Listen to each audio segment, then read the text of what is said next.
The US government is considering a ban on oil from Russia in a push to ramp up pressure on Moscow over its invasion of Ukraine. The streaming giant Netflix has suspended its service in Russia. Ukrainian President Volodymyr Zelenskyy has urged the West to strengthen sanctions on Russia.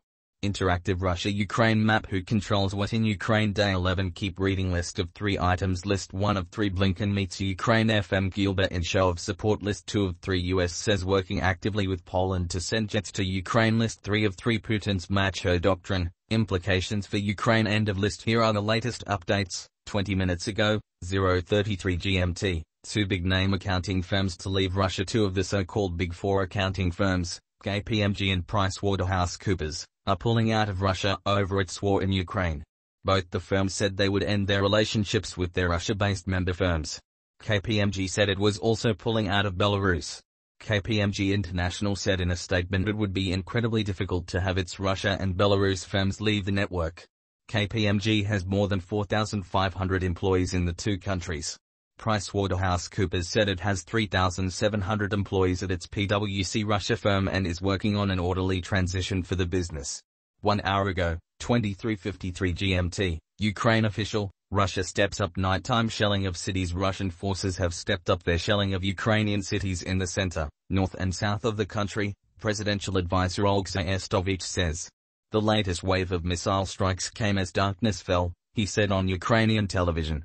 He said the areas that came under heavy shelling include the outskirts of Kyiv, Chernihiv in the north, Mykolaiv in the south, and Kharkiv, the country's second-largest city. A man opens his arms as he stands near a house destroyed by Russian artillery shelling in Ukraine. A man stands near a house destroyed in Russian artillery shelling, in Honka village near Kyiv. From Lukatsky AP photo, Arestovich described a catastrophic situation in the Kyiv suburbs of Bucha, Hostomel, and Irpin, where efforts to evacuate residents failed. Evacuations also failed in Mariupol in the south and Volnovaka in the east because of the shelling.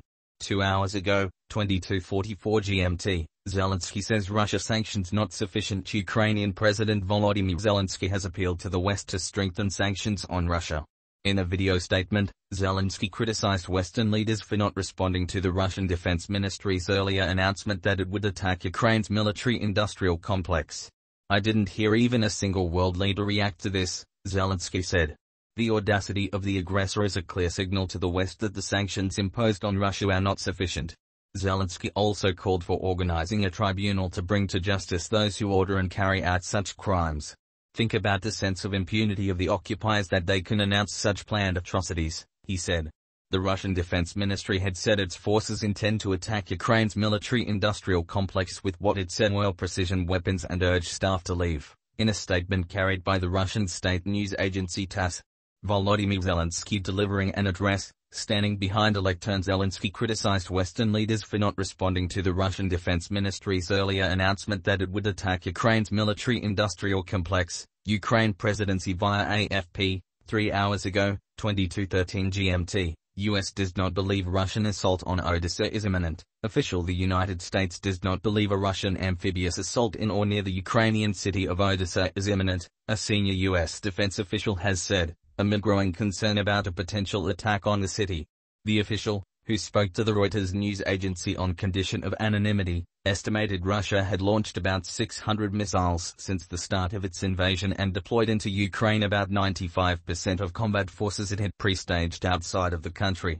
Russian forces continued to try to advance and isolate Kyiv, Kharkiv and Chernihiv and are meeting strong Ukrainian resistance, the official said.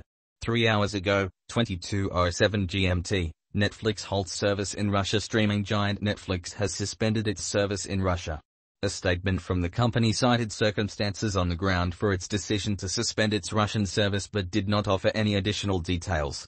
The US-based platform had already halted its acquisitions in Russia, as well as its production of original programs. Earlier, social media giant TikTok announced it was suspending the posting of all video content from Russia in order to keep its employees safe and comply with new regulations in the country. Moscow on Friday signed into law a bill introducing jail terms of up to 15 years for what is deemed fake news about the Russian army. 3 hours ago, 21:58 GMT, Bolshoi conductor quits after pressure. Yugoslav, the music director and principal conductor at Moscow's prestigious Bolshoi Theatre, has announced his resignation, saying he came under pressure to condemn Russia's invasion of Ukraine. The Russian said in a statement that he was resigning with immediate effect from his post at the Moscow theatre as well as his equivalent position at France's Orchestre National du Capitale de Toulouse. Read the full story here. Russian conductor Yugen Sokiev rehearses with the Orchestre National du Capitale of Toulouse. Yugen Sokiev announced his resignation on March 6, 2022, saying he came under pressure to take a position on the Ukraine conflict. File, Eric Kobanese AFP, 3 hours ago, 21:45 GMT. Russian forces interfering at Ukraine nuclear plant. IAEA Russian forces have tightened their control on the Zaporizhzhia nuclear power plant since seizing it on Friday, the United Nations nuclear watchdog has warned.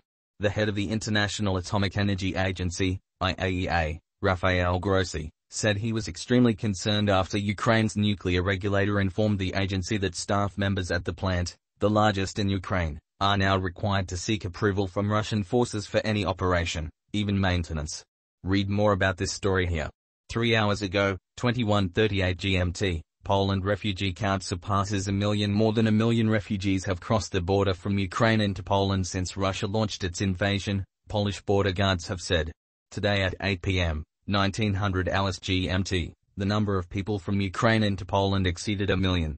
This is 1 million human tragedies, the border guard service wrote on Twitter. 4 hours ago, 21:19 GMT, U.S. mulls possible ban on oil imports from Russia. The U.S. government is consulting with its European allies on a potential import ban of oil from Russia. We are now talking to our European partners and allies to look in a coordinated way at the prospect of banning the import of Russian oil, U.S. Secretary of State Antony Blinken told CNN. The debate also revolved around making sure that there is still an appropriate supply of oil on world markets, Blinken said. That's a very active discussion as we speak.